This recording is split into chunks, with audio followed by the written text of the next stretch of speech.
嗨，各位观众朋友们，大家早，我是胡老板。现在时间早上5点10分吧。我们今天呢，跟我妹在这里，我们飞日本。那我这次呢是从松山机场飞。你今天要带大家坐长荣的 Dreamliner 787商务舱。二话不多说，我们赶快上路吧。但是到得太早，就连那个海关都还没开，大家都还在排队。一大早飞机，可能这算好处吗？什么都没开。松山机场的贵宾室，大家每一个航空都是用同一个，没有说特别大，但有总比没有好啦。对，来看看有什么喝的、吃的。小二桥，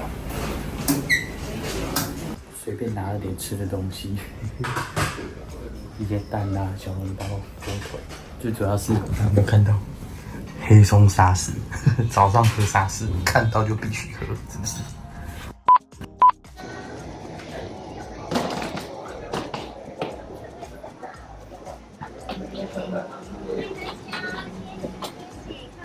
？9A 的。我们这边请靠商务的位置哦。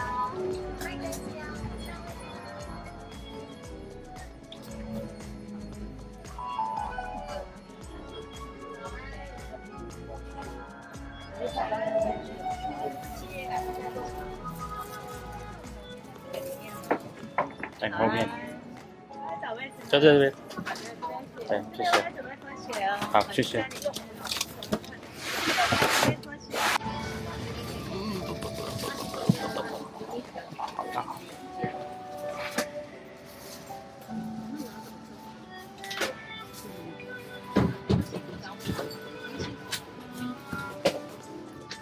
我们这次去日本呢，是从台北松山机场出发到日本东京的羽田机场。长荣航空是采用全新的波音787-10 Dreamliner 客机，总共有2种机舱，黄喜桂冠舱，也就是商务舱以及经济舱，总共342个座位。商务舱采121设计，并且是左右交错设计，这样的设计呢，提供完全躺平的功能，座位非常的舒服。椅子都控制，这里以及这里都有插电的耳机，充电竟然只有 USB-A， 控制的遥控，隔板，以及耳机，一些储物空间，还有一面镜子，萤幕。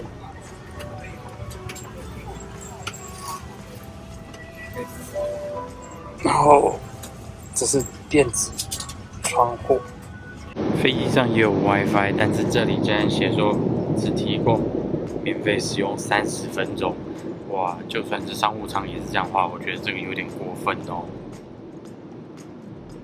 WiFi 的速度呢，我们来看一下到底有多快，就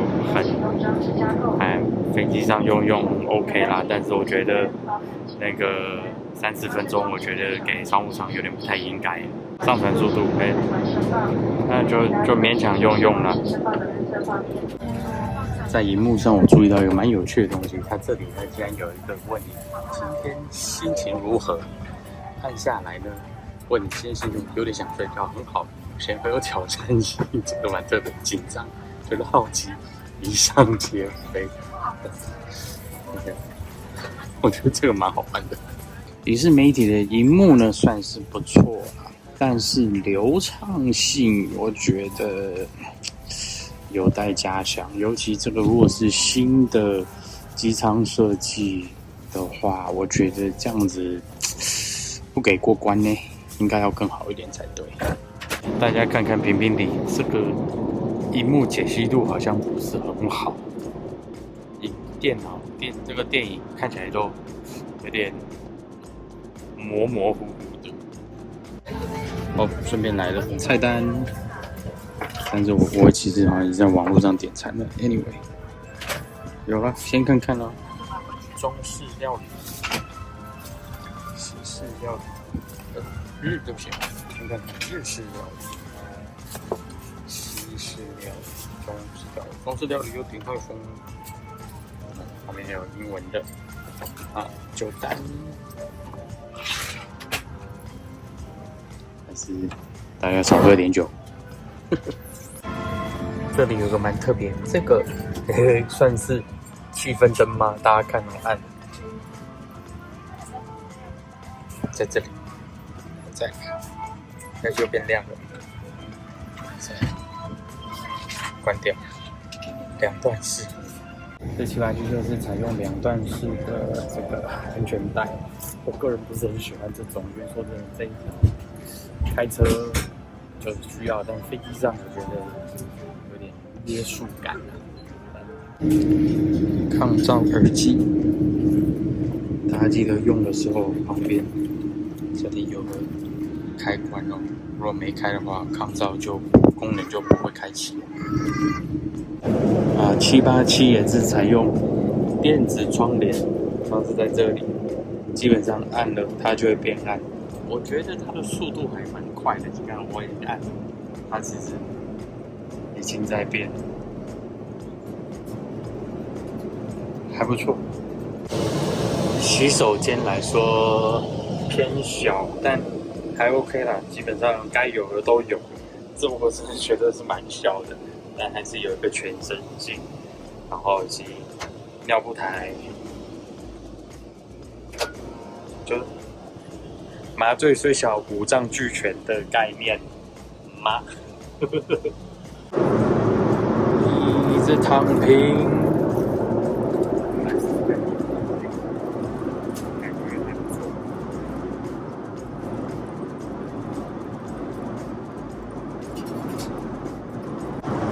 短程来讲，可以躺平成这样子，而且蛮好的。我185分完，那我考上机后面还是前程而已。煮菜可以看烤肉。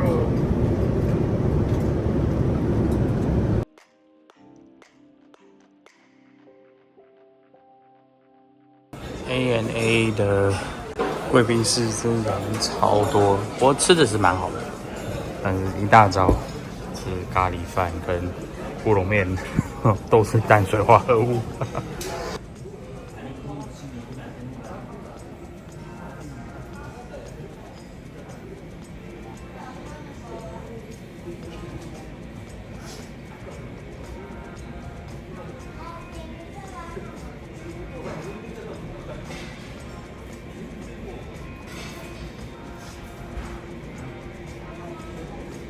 一程的这次的787的商务舱呢，我是坐在8K， 那差别就是座位8跟9的差别是9，大家看一下它的座位是在靠窗一点嘛，桌子在外面。那8K 这里呢，就是座位靠走道，然后呢桌子在里面。其实差别没有差太多，只不过我觉得这个的座位的方式呢，对空服小姐们比较不好，是它等于是每次送东西都要经过你前面，然后一直要伸手去，我觉得有点可惜。如果在外头的话，它也比较方便一点，但整体上位置是一样的啦。回程的话，我是吃的是日本料理哦，真的是非常棒哦。这个尤其是日本的白饭，真的非常好吃。好了，那今天的影片就到这里。大家如果有什么问题的话，欢迎在下面留言告诉我。喜欢我的影片，记得按赞、订阅、按下小铃铛，并且把我的影片分享出去哦。那我是胡老板，我们下次见喽，拜拜。